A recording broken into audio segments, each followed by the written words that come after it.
আসসালামু আলাইকুম। BD polytechnic গাইডলাইনের পক্ষ থেকে তোমাদেরকে স্বাগত। আজকে আমি হাজির হয়েছি প্রথম পর্বের ম্যাথমেটিক্স 1 এর প্রথম অধ্যায় নিয়ে, নির্ণায়ক অধ্যায়টি নিয়ে। তো আমি সিদ্ধান্ত নিয়েছি ম্যাথমেটিক্স 1 এর ক্লাসগুলো ধারাবাহিকভাবে আমাদের গ্রুপে এবং পেজে আপলোড করব ইনশাআল্লাহ। তো আজকে আমাদের আলোচনার বিষয় নির্ণায়ক। নির্ণায়কটা কি? নির্ণায়কের সংজ্ঞাটা কি? কতগুলো বীজগণিতিক রাশি বা কিছু বীজগণিতিক রাশি সারি কলামের মাধ্যমে একটি খারাপ বন্ধনীতে যদি আবদ্ধ করা হয়ে থাকে তাহলে সেটি একটি নির্ণায়ক। আরেকবার খেয়াল করো, বলছে যে কিছু বীজগণিতিক রাশি অথবা কতগুলো বীজগণিতিক রাশি সারি কলামের মাধ্যমে কোনো খারাপ বন্ধনীতে আবদ্ধ করা হয়ে থাকলে সেটাই নির্ণায়ক। তোমাকে যদি একটু আমি বোর্ডে দেখাই,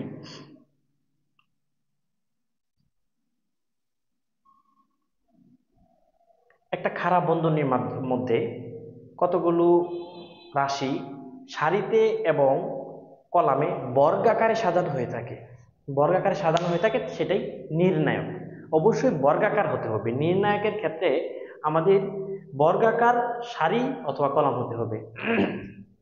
আচ্ছা, বর্গাকার বলতে এখানে কি বোঝানো হচ্ছে?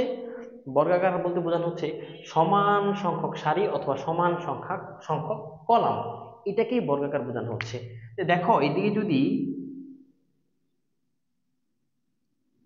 তিনটা, এদিকে দেখো এই সারিতে, এটাকে সারি বলা হয়। এইদিকে যেটা থাকে এটা সারি, আর এইদিকে যেটা থাকে এটা হলো কলাম। সারির ইংরেজি শব্দ রো, সেই হিসেবে এটাকে R1 দ্বারা প্রকাশ করা হয়। সারিকে আর দ্বারা প্রকাশ করা হয়। 1 নম্বর সারি হলে R1, 2 নম্বর হলে R2, 3 নম্বর হলে R3, আর দ্বারা প্রকাশ করা হয়। আর কলাম খাড়া যেটা, এটাকে বলা হয় কলাম।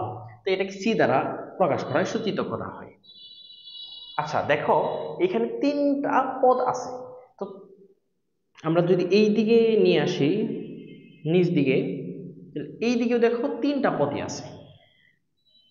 এখানে তিনটা পদ, এখানে তিনটা পদ, তাহলে সমান সংখ্যক হয়েছে। সমান সংখ্যক সারি, সমান সংখ্যক কলাম, এটাকে বর্গাকার বোঝানো হচ্ছে।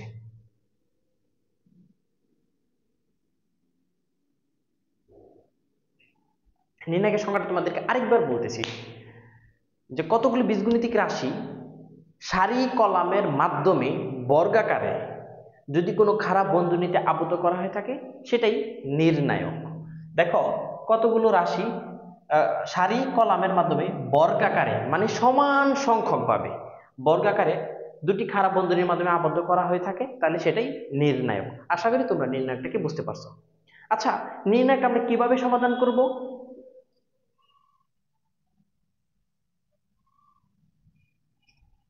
নির্ণায়ক দ্বিতীয় পর্যায়ের নির্ণায়ক হয়, তৃতীয় পর্যায়ের নির্ণায়ক হয়ে থাকে।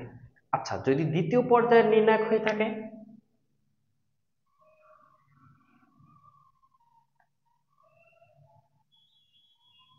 দ্বিতীয় পর্যায়ের নির্ণায়ক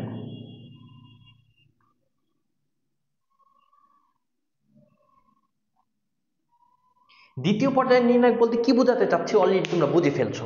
দ্বিতীয় পর্যায়ের নির্ণায়ক দ্বারা বোঝাতে চাচ্ছি যে অবশ্যই সারিতে দুইটা পদ থাকবে, কলামেও দুইটা পদ থাকবে। আরেকটা বিষয় মাথায় খুব ভালোভাবে খেয়াল রাখবা, নির্ণায়ক হইতে গেলে অবশ্যই বর্গাকার হতে হবে, মানে সমান সংখ্যক সারি হতে হবে, সমান সংখ্যক কলাম হতে হবে, এটা মাস্ট বি।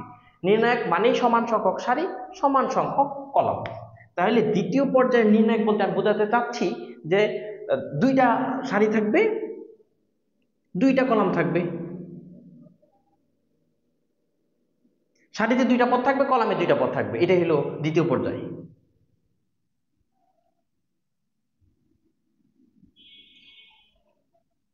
এই যে সারিতে কয়টা পদ? দুইটা পদ, একটা দুইটা, কলামে দুইটা পদ, একটা দুইটা, মানে সারিতে দুইটা পদ, কলামে দুইটা পদ, এটাকে বলা হচ্ছে দ্বিতীয় পর্যায়ের নির্ণায়ক। আচ্ছা, এই নির্ণায়কটা তুমি এখন কিভাবে সমাধান করবা? নির্ণায়কের সমাধানের প্রসেসটা হলো আর গুণাগুণ করা। আমরা এটা আর গুণাগুণ করব, a1 b2 minus b1 a2, অথবা a2 b1, যেটাই লেখো লেখো। তাহলে দেখো প্রথমটা আমরা আর গুণাগুণ করব, করার পর দ্বিতীয়টা আর গুণাগুণ করার আগে অবশ্যই মাঝখানে বিয়োগ চিহ্ন দিব, মাইনাস চিহ্ন দিতে হবে। এটি দ্বিতীয় পর্যায়ে নির্ণয় করার সমাধান করার প্রসেস। আচ্ছা, তোমাকে এক্সাম্পল যদি একটা দেখাই, ধরো এখানে আছে 5 8 3 6, এরকম দিয়ে তোমাকে বলছি এটা সমাধান করো, তাহলে তুমি কিভাবে করবা? 5 6 30 মাইনাস 3 8 24, তাহলে হচ্ছে 6, এটাই আনসার। এভাবেই দ্বিতীয় পর্যায়ে নির্ণয় সমাধান করে থাকে। আশা করি দ্বিতীয় পর্যায়ে নির্ণয় কিভাবে সমাধান করবে এটা অলরেডি তোমরা বুঝে ফেলছো। দেখো এই যে আর গুণাগুণ করছি 5 6 30, বিয়োগ চিহ্ন দিয়ে তারপর এটা আর গুণাগুণ করছি 3 8 24। আশা করি তোমরা এটা বুঝতে পারছো দ্বিতীয় পর্যায়ে নির্ণয় থাকলে কিভাবে সমাধান করবা। চলো এখন আমরা তৃতীয় পর্যায়ে নির্ণয় কিভাবে সমাধান করে সেটা একটু দেখে আসি।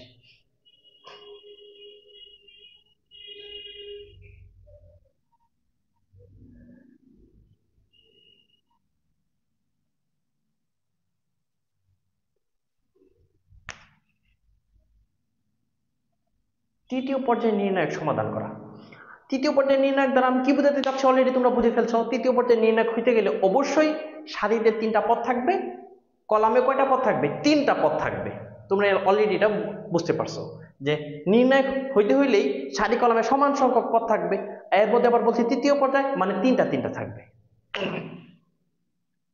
A1 B1 C1, A2 B2 C2, A3 B3 C3। দেখো সারিতে 3টা পদ আছে, আবার কলামেও 3টা পদ আছে, তাহলে এটি তৃতীয় পর্যায়ে নির্ণায়ক। আচ্ছা, তৃতীয় পর্যায়ে নির্ণায়ক এখন তুমি কিভাবে সমাধান করবা? দ্বিতীয় পর্যায়ে নির্ণায়ক সমাধান করা তো দেখলা, তৃতীয় পর্যায়ে নির্ণায়ক সমাধানটা অবশ্যই দ্বিতীয় পর্যায়ে নিয়ে তারপর সমাধান করতে হয়। আর তৃতীয় পর্যায়ে নির্ণায়ক সমাধানটা কোনো একটা সারি অথবা কোনো একটা কলাম ধরে করতে হয়। আমার কথা তোমরা বুঝতেছো না? চলো বোর্ডে যাই, তাহলে বুঝতে পারবা। ধরো আমরা এই সারি, যে কোনো একটা সারি অথবা যে কোনো একটা কলাম ধরে আমরা তৃতীয় পর্যায়ে নির্ণয় করে থাকবো, আর এটাই এভাবেই করতে হয়। ধরো আমরা যদি এই 1 নাম্বার সারি ধরে কাজটা করে থাকি,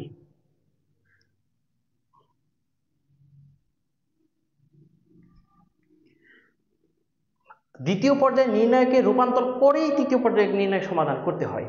এটা প্রসেসটা হইলো যে যেই সারিটাকে তুমি ধরবা অথবা যে কলামটাকে ধরবা, ওই সারি কলাম বাদ দিয়ে যে নির্ণয়টা থাকবে ওই নির্ণয়কের সাথে এটা গুণ করতে হবে। একটু খেয়াল করো, A1টা আমরা এভাবে গুণ আকারে রাখবো। এখন A1 এর সারি কলাম বাদ দিয়ে দিব, A1 এর সারিও বাদ দিব, কলামও বাদ দিব, দেওয়ার পর আর যারা থাকবো ওরাই এই A1 এর সাথে গুণ আকারে আসবে। B2 C2 B3 C3, এটাই তোমাকে বোঝাতে চাচ্ছিলাম। তো A1 আমরা এই সারি বরাবর সারিটা ধরেই নির্ণয়টা করব।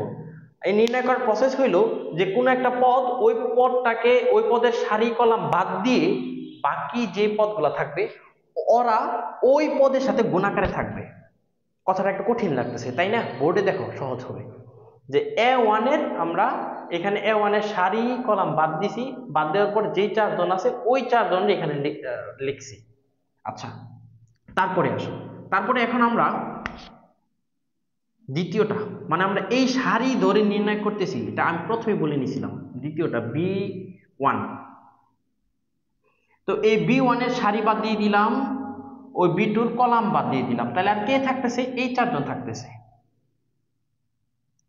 এই 4 জন থাকবে। দেখো সারি কলাম বাদ দিয়ে দিছি, এই যে সারি বাদ দিলাম, এই যে কলাম বাদ দিলাম, মানে কোন একটা সংখ্যার সারি বাদ দিবা, কলাম বাদ দিবা, দেওয়ার পর যে 4 জন থাকবে ওদেরকে নিবা।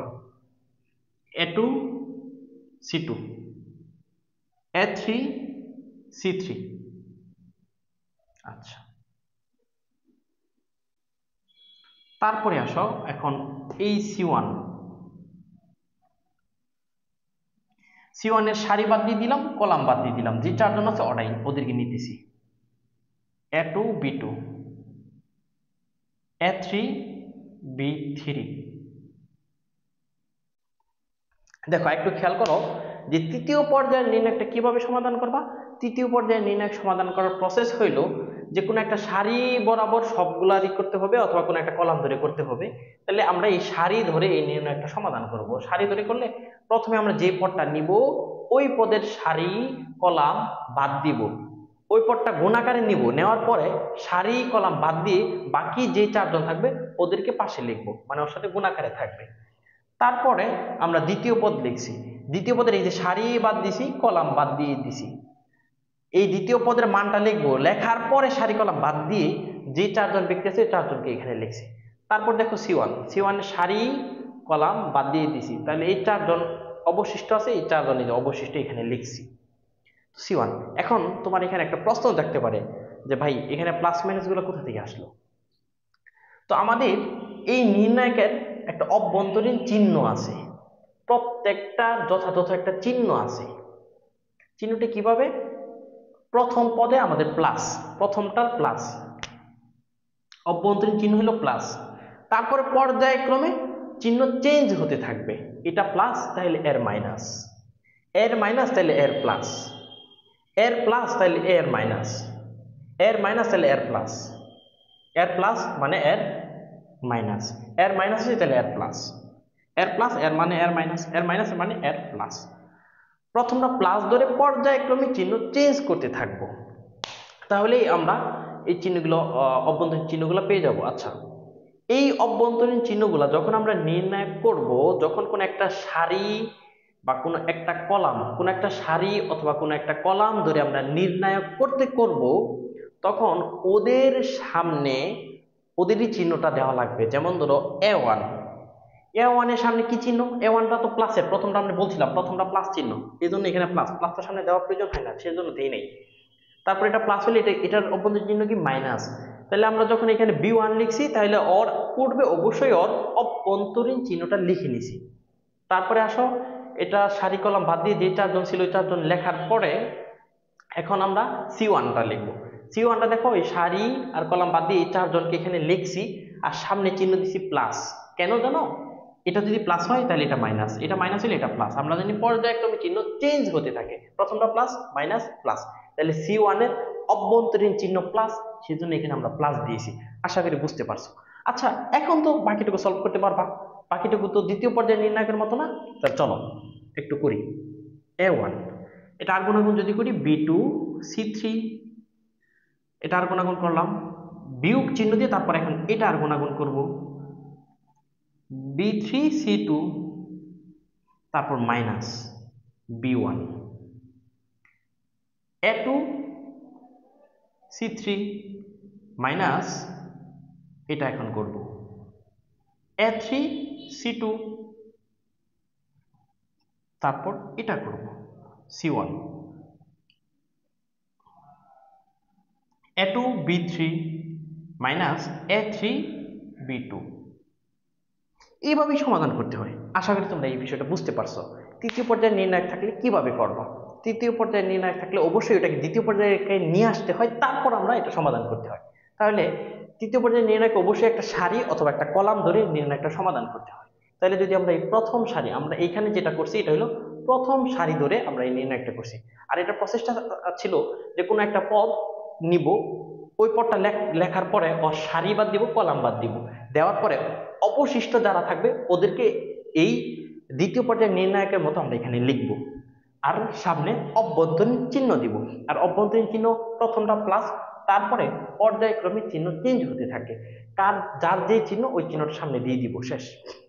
আশা করি তোমরা তৃতীয় পর্যায়ে নির্ণায়ক বুঝতে পারছো। এতক্ষণ যতটুকু আমরা পড়িয়েছি, এর মধ্যে যদি কোনো প্রবলেম থাকে অবশ্যই আমাদের কমেন্টে জানাবা। নেক্সট ক্লাসে আমরা অবশ্যই ওটা সলভ করে দেব।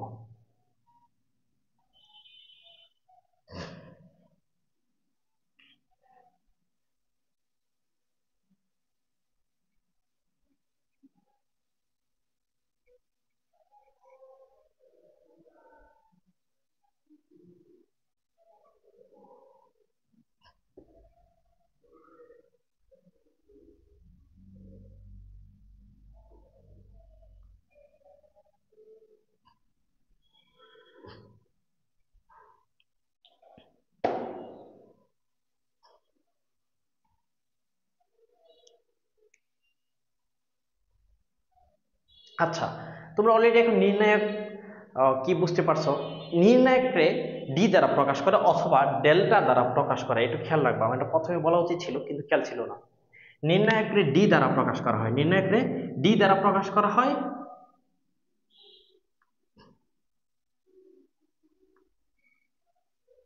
নির্ণায়ককে ডি দ্বারা প্রকাশ করা অথবা ডেল্টা দ্বারা প্রকাশ করা হয়।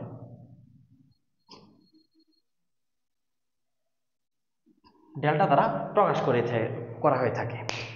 আচ্ছা, অলরেডি তোমরা নির্ণায়ক সম্পর্কে মোটামুটি তোমাদের বেসিকটা ক্লিয়ার। এখন আমরা আরেকটু আগাই। এখন আসবে আমাদের অনুরাশি। অনুরাশি এই শব্দটার সাথে তোমরা আগে পরিচিত না, নির্ণায়ক অধ্যায়ের সাথে তোমরা আগে পরিচিত ছিল না। এই অধ্যায়টা তোমাদের এখন নতুন।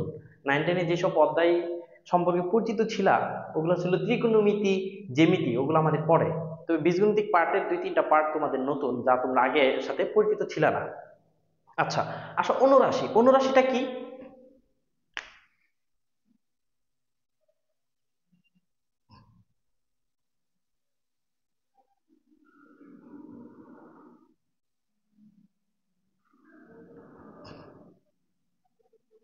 কোনো নির্ণায়কের কোনো একটা পদকে যদি সারি কলামকে বাদ দেওয়া হয়, অবশিষ্ট যেই পদ থাকে ওদেরকে দ্বারা গঠিত নির্ণায়ক কি? একটি কি? অনুরাশি। তো কথাটা বোঝো নাই, একটু ভালোভাবে খেয়াল করো। বলতেছি যে নির্ণায়কের কোনো একটি পদের সারি কলাম বাদ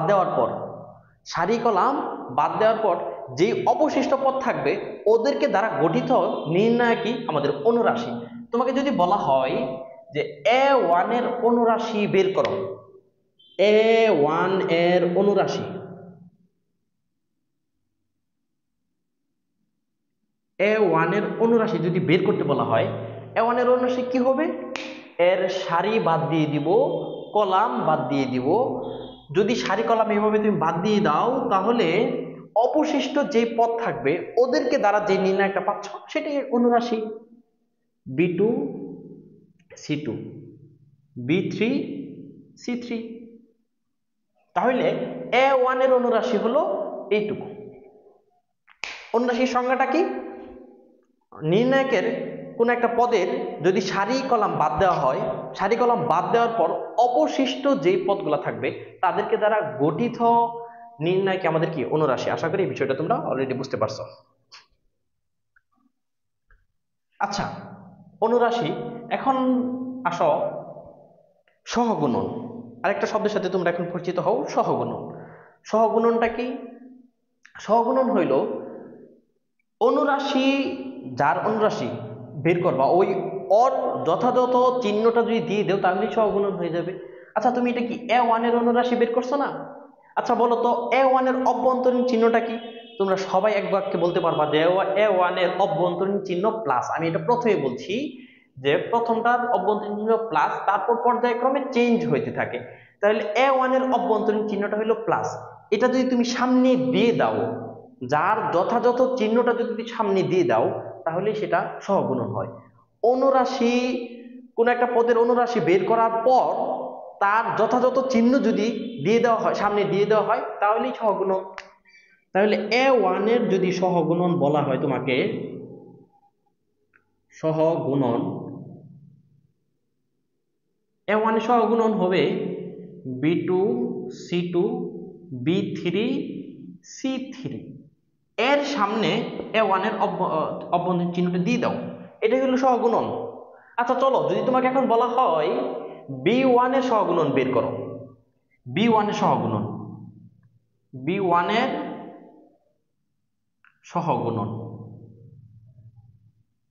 B1 এর সহগুণন হইল, আচ্ছা B1 এর সহগুণন তোমাকে বলা হইলে তুমি কি করবা? B1 এর সারি বাদ দিয়ে দিবা, B1 এর কলাম বাদ দিয়ে দিবা, তারপর যে পদগুলো থাকবে ওটা নিয়ে গঠিত করতে হবে, তাই না? এই B1 এর সারি বাদ দিয়ে দিলাম, B1 এর কলাম, B1 বরাবর কলাম বাদ দিয়ে দিলাম। এখন আর কে কে আছে এখানে? A2 C2 A3 C3, এই চারটা পদ নিছো। এখন বলো তো এই যে B1, তুমি B1 এর সহগুণন বের করতেছো, কিন্তু B1 এর অভ্যন্তরীণ চিহ্নটা কি বলো? তোমরা সবাই জানো B1 এর অভ্যন্তরীণ চিহ্ন মাইনাস। কেন? প্রথমটা আমরা প্লাস ধরছিলাম, তারপর পর্যায়ক্রমে চিহ্ন কি হইতে থাকে? চেঞ্জ হতে থাকে। তাহলে এখানে আমাদের B1 এর অভ্যন্তরীণ চিহ্ন মাইনাস, সেজন্য এখানে আমরা মাইনাস দিয়ে দিব। আর যখন যার যথাযথ চিহ্নটা যদি দিয়ে দিই, ওই পদের যথাযথ চিহ্নটা দিয়ে দিই, তখনই হয়ে যাবে আমাদের সহগুণন। আশা করি এই বিষয়টা বুঝতে পারছো। সহগুণন কোথায় কোথায় তোমরা দেখবা এভাবে লিখছে, আর একটু সহগুণন সম্পর্কে বিষয়টা ক্লিয়ার করি।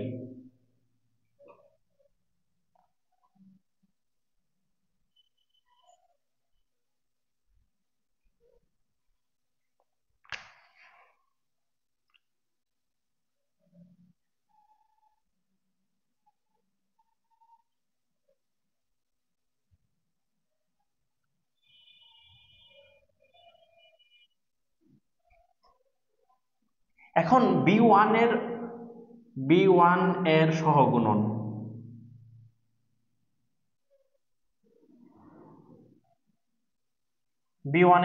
বি ওয়ান বরাবর সারি বাদ যাবে, বি ওয়ান বরাবর কলাম চলে যাবে।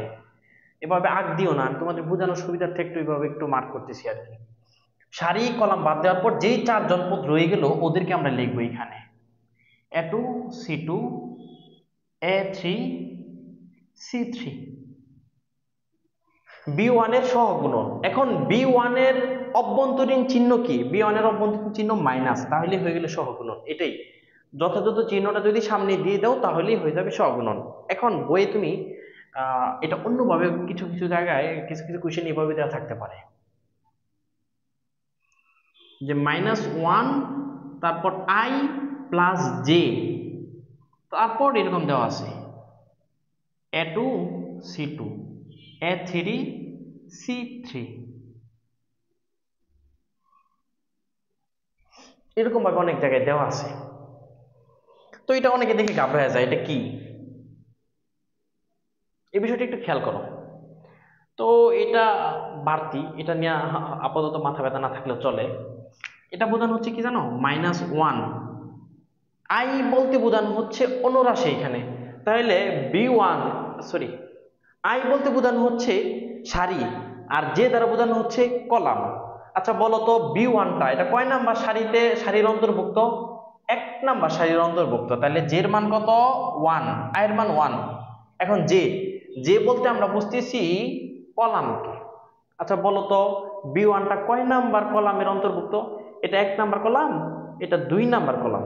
তাহলে আমাদের B1টা 2 নাম্বার কলামের অন্তর্ভুক্ত। তাহলে জের মান কত? 2। A2 C3 A3 C2 C3, তাহলে ফাইনালি কত? 2 আর 1 3। মাইনাসের উপরে পাওয়ার কত হচ্ছে? 3 হচ্ছে। 3 একটা বেজোড় সংখ্যা, যদি বেজোড় সংখ্যক পাওয়ার থাকে তাহলে ফাইনালি মাইনাসটা থেকে যায়, তাহলে মাইনাসটা ফাইনালি থেকে গেল। আর যদি জোড় সংখ্যক পাওয়ার থাকতো তাহলে কিন্তু মাইনাসটা থাকতো না। এখানে বেজোড় সংখ্যক পাওয়ার, সেজন্য মাইনাসটা থাকলো, তো মাইনাস রয়ে গেল। আর 1 এর সাথে যদি এটা গুণ করে এটাই তো হবে, 1 এর সাথে যাই গুণ করে ওইটাই তো হয়, A2 C2, তাহলে A3 C3। তো দেখো ফাইনালি আমাদের এইখানে যা আসলো এইখানে তাই আসছে। তো অনেক জায়গায় এইভাবে করা অনেকে দেখে ভাবে এটা না জানি কি, এটা আসলে তেমন কিছু না, এটা নিয়ে তোমার মাথা ব্যথা থাকার দরকার নেই।